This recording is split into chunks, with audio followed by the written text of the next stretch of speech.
So hey everyone, so welcome back to my channel. So you are watching me on the channel Pain Se Gain Tak, and I am Pranav P. Nair standing before you.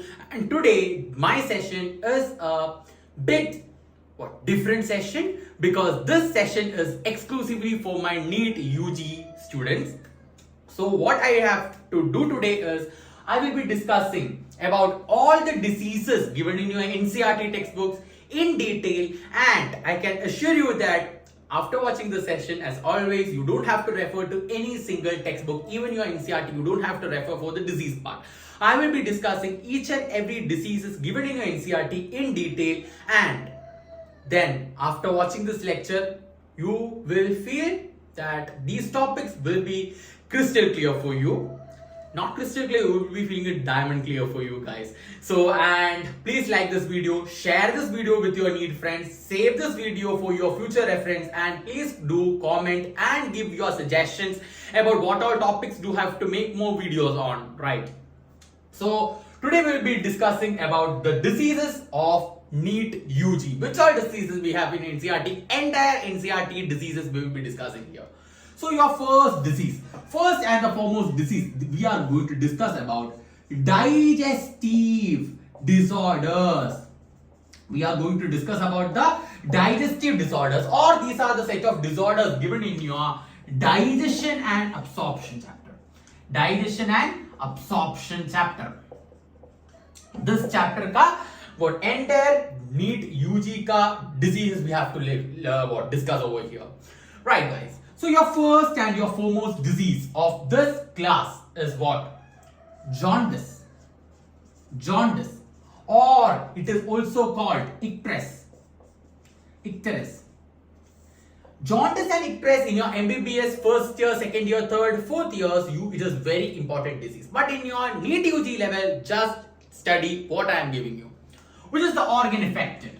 Which is the organ affected? What's the organ affected? Organ affected. It is your liver. It is liver.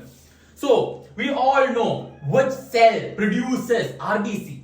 First that we have to write RBC production. Who is the main site of RBC synthesis or hematopoiesis? The hematopoiesis, the main site of hematopoiesis is what? It is liver. It is liver. In whom? It is liver in whom? Liver in whom? It is for adults. And it is what? Spleen. Spleen in the embryonic period. In the embryonic period, it is spleen. And after the what? Once the person get adult period, or in the after embryo period, after that is what? Liver. And in the embryonic period, it is spleen. And in the adults, what happened? After embryonic period, after delivery, it is what? Liver. After the adult life, right? Now, this adult life, this liver will be what? Producing RBC, and spleen is the graveyard of RBC, guys. It's graveyard of RBC. So it's even in our body it is like that, right guys? Then how you can say about the people? We do have people in our life like this, right? One time they will be the best friends, and other time they will be the best enemies in our life. So it is happening in our spleen itself. Spleen is also like that. In the embryonic time, it is what is producing the RBC. But in the adult life, it is what? It is the graveyard of RBC. So it is similar. Just imagine the Gen Z friends or Gen Z people. Majority of the people which we have in our Gen Z or this generation is what? Is like spleen. They are like spleen. Why? Because they used to be like best friends. They used to be so much what? They used to say that I will be with you, I will be with you no matter what. Whatever happens in your life, I will be with you, I will stand beside you, I will support you, blah blah blah. But what happens, guys? Once after any problem happens, once after when you get failed, or when you suffer something, or some backlashes in your life, they backstabs you or they leave you. And that is how the spleen is also like, right? So in our body itself, the spleen is like that, and the spleen is a perfect example of Gen Z people, majority of the people of Gen Z, majority of our friends, majority of the people who are in our colleges, everywhere, right? That is how it is. So it is what is spleen doing, right, in our life. So yes guys, that is the RBC production. Then what? the spleen produces what? RBC, right? The spleen produces the RBC. So RBC is produced. What is the shape of the RBC, guys? RBC is a biconcave shape RBC we have, and RBC will be containing what, guys? It is containing hemoglobin. It is containing hemoglobin, Hb. This hemoglobin will what? It is a compound. It is a compound that is going to transport oxygen. It is very important for the transport of oxygen, guys. Hemoglobin, it combines with oxygen to form HbO2, oxyhemoglobin. It forms what, guys? It forms HbO2. So that is about what? RBC. So that is the function of RBC. The first function of RBC, that is the transport of gases. Not only oxygen, it carries carbon dioxide also, right? Now, carboxylic, it is what? Carbaminohemoglobin, and it's in presence of HbCO2. HbCO2 is what? It is carbaminohemoglobin, not carboxyhemoglobin. HbCO, that is what is called carboxyhemoglobin. This is a very, very important thing. All of you who are watching me, please keep a note. HbCO2, that is what? Carboxyhemoglobin or carbaminohemoglobin. It is carbaminohemoglobin. HbCO is carboxyhemoglobin. When hemoglobin combines with carbon monoxide, it forms carboxyhemoglobin. Right, guys? This is one thing I have to discuss over here. Very, very important. Many people used to make mistake in this part. Even I do get confused with this part. Right? So you have to keep this in mind. Now, what happens? The lifespan of RBC, it is for 120 days. It is for 120 days. Now this RBC is containing what, guys? It is containing hemoglobin. So hemoglobin is having what all things? It is having a heme part. It is having a heme part. It is having a heme part, and it is also having a globin part. Heme part is there and a globin part is there. Now this heme part, it is containing what? This heme part is containing iron. Heme part is containing what, guys? It is containing iron. Name an enzyme which contains iron. It is what? It is what? Catalase. Catalase. Name an enzyme containing iron. It is catalase. Right. Name an enzyme that is containing iron. That is catalase. Now, this is how I am remembering catalase. One small trick I can give you how I remember catalase enzyme. Remember, guys, you will all have cattle. Right, you all know cattle. What is a cattle? Sure, what? Your cow, goat, everything, right? So you have cattle. Catalase is for what? Cattle. Right, catalase is for cattle. Now, this iron chain, you all put what? This iron chain and all, right? For the cattle, for not what? To make them obey or to make them tamed, you all put one rim, iron rim or something, right? Like this. Or iron chain we used to keep. So you can remember like that.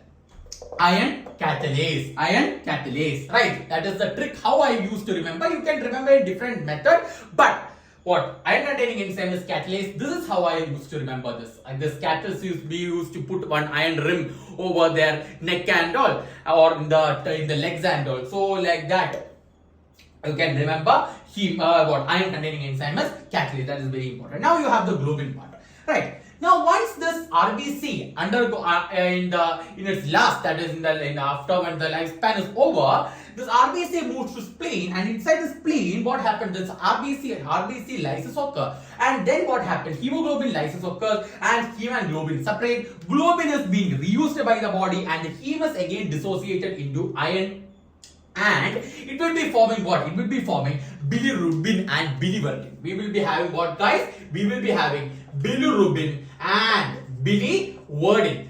Biliverdin. These are called what? Bile pigments. These are bile pigments. These are bile pigments. What are the bile salt? That is also very important. Sodium glycocholate. Sodium glycocholate and sodium taurocholate. Sodium glycocholate and sodium taurocholate, they are bile salt. They are bile salt. This is very important. Bile pigments, bile salt. Bilirubin and biliverdin, they are bile pigments and not salt. Sodium glycocholate and sodium taurocholate, they are bile salt. Now, the normal level of bilirubin in the body. Normal level of bilirubin in the body is 0.2 to 0.6 milligram per deciliter. You don't have to remember this value and all. Just for your understanding, I am saying But when the body blood level, the blood bilirubin level goes above 2 milligram per deciliter, we get this disease called what, guys? We will get jaundice. So 0.2 to 0.6 milligram per deciliter, that is bilirubin. It is what? Normal.